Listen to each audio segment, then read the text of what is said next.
Hey guys, what's up? So this is an amazing video. It will be on ancient history 101.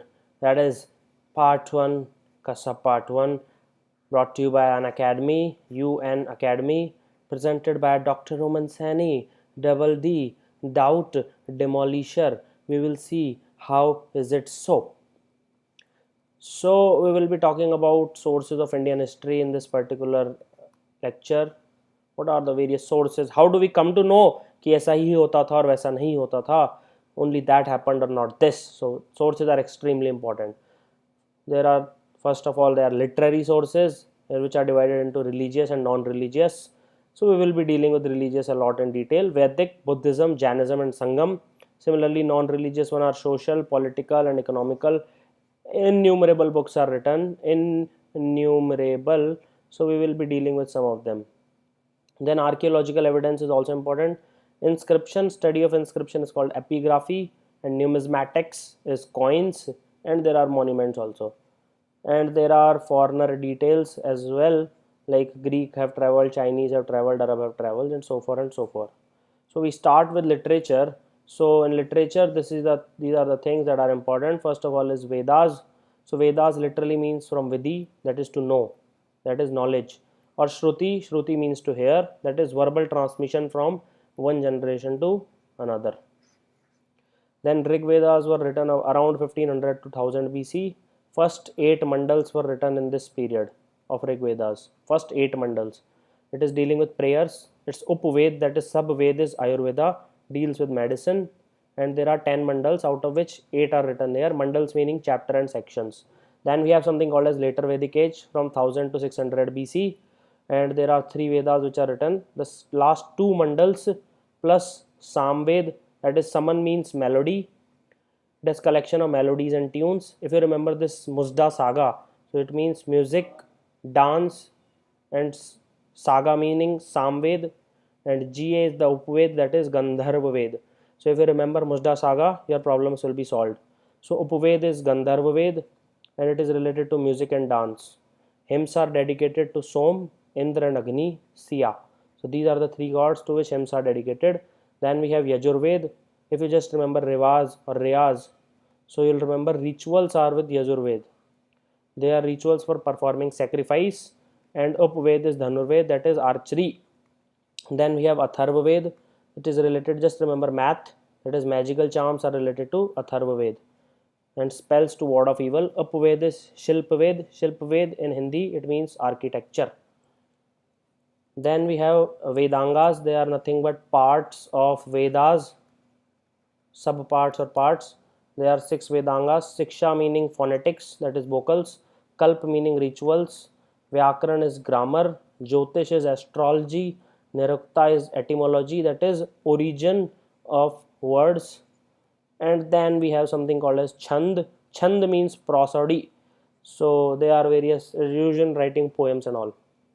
Then we have something called as Aranakya. Aranakya means forest books.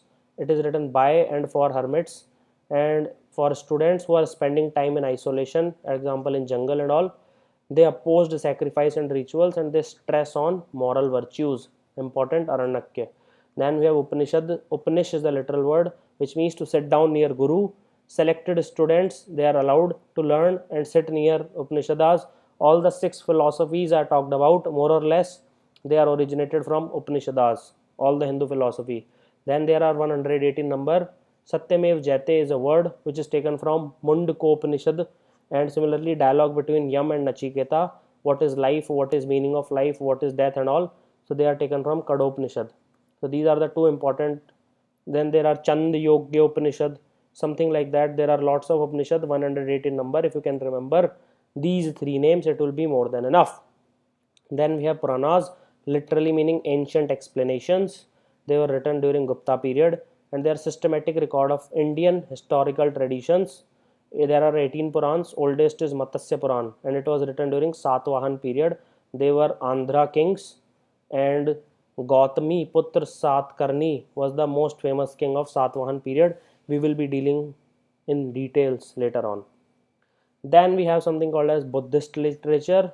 The Jatakas, that is a story of previous birth and rebirth of Gautam Buddha. Then we have Pitakas. Pitak means Pali. It is a Pali term. Buddhist is written in Pali entirely. Pitkas literally means basket. So they are basket of wisdom. Something called a Vinay Pitak, Sutta Pitak, Abhidham Pitak. Vinay Pitak was code of conduct followed by Buddhist monks. Sutta Pitak is religious ideas of Gautam Buddha. Anand was a disciple, he compiled it. And then is Abhidham Pitak, that is philosophical ideas of Gautam Buddha, and Ashok the Great made important contribution to Abhidham Pitak. Then we have Miland Panho. Menander was an Indo-Greek ruler. He was conversing with and questioning Nagasen, who is a Buddhist monk, and finally he got converted to Buddhism. So it is the Miland Panho. Then we have Angutar Nikaya, that is contain information on 16 Mahajanpadas. You don't need to remember their names, but just remember the name of books, not Mahajanpadas. Then we have Jaina literature or Jain literature, whatever you call it. The language is Prakrit. For Buddhist it is Pali. For Jain it is Prakrit. Then Kalp Sutra is the first book. It deals with initial history of Jains. Like there are 24 Tirthankars. Tirthankar literally means pathfinders. So I'll be dealing with Jainism and Buddhism in detail. If you want me to, do let me know on Facebook page. Within 24 hours, I will demolish your doubts. Then Rishabdev was the first Tirthankar and 24th Tirthankar was Mahavir. Then we have something called as Naya Dhamma Kaha. Naya Dhamma Kaha. They include doctrines of Mahavir, and we have something called Acharang Sutra, code of conduct, followed by Jains. Earlier it was Vinay Pitak for Buddhist, and here it is Acharanga Sutra. Then we have something called as Sangam literature. 2013 mains, there was a question from Sangam literature. Please make sure you pay attention. Language is obviously Tamil. It is from 300 to 300. It is BC to AD. First book is Selappa Digram. It is also called as Jeweled Anklet. It was written by Elango Vedigal, and the main hero is Kovlan, whose wife is Kannagi, and who fell in love with Madhavi, who she was a court dancer. So Kannagi, she took revenge for killing of Kovlan, and that is why Patni Puja, that is worshipping of wife, is still prevalent, and Kannagi is worshipped. So there was a daughter of Kovlan with Madhavi, and her name was Mani Meghalai. It was written by Satanar, daughter of Madhavi and Kovlan. Mani Meghalai I am talking about. And after Kovlan's death, Madhavi converted to Buddhism, and it is one of the most balanced book of music, poetry and drama, and it includes religious theme. Please make sure you remember these names: Silappa Digram, Mani Meghalai, and finally we have Tolkapiyam. It is written by Tolkapier. It is including social and religious conditions, and it is the best book on Tamil grammar ever written. So this was Sangam literature. Then we have something called as epigraphy. So epigraphy is a study of inscriptions. Oldest inscription which are found are in Harappa. They are not yet deciphered. That is, we do not know what they mean. We do not know the meaning. Then the oldest deciphered one are Ashokan inscriptions, and it was deciphered in 1837 by James Prinsep. He is a civil servant in East India Company. Then what these inscriptions tell you about? They tell you about the territorial extent of the kingdom, then various developments that took place in the kingdom, and various achievements of the ruler. Then we have something called as Mehrauli pillar. It is an example of an inscription. So it was made by Chandragupta II, and it is present in Qutub complex. This Qutub complex has Quwwat ul Islam Mosque, then it has Qutub Minar, and it also has various things, but importantly is Alai Darwaza. So remember these four things about Qutub complex. It is in Delhi. It has Mehrauli pillar, it has Qutub Minar, it has Quwwat ul Islam Mosque, and it has Alai Darwaza. So it is, what is important about this is it is rust free till date. That is the most important part about this Mehrauli pillar. Then we have something called as numismatics. Numismatics is a study of coins, and it depicts what usually depicts rulers on coins. I am talking about ruler का photo होता है, trees, gods, animals, and socio-economic importance are depicted on these coins. So started from Harappa and Rigvedic age. There was no currency. It was developed on barter system. You might be knowing barter. Let's say if you have wheat and you want rice, so you'll exchange them. No currency required. So exchange of goods on barter system, double coincidence of wants. Then we have something called as later Vedic age from 1000 to 600 BC, and they are related with something called as Nishka. Extremely important term, Nishka. Please make sure you know this Nishka term. It is a gold coin. It started in later Vedic age. Then in modern empire we have punch marked coins, they were punched. They were punched and they were called as Pana or Karsh Pana. They are mix of 95% silver and 5% copper.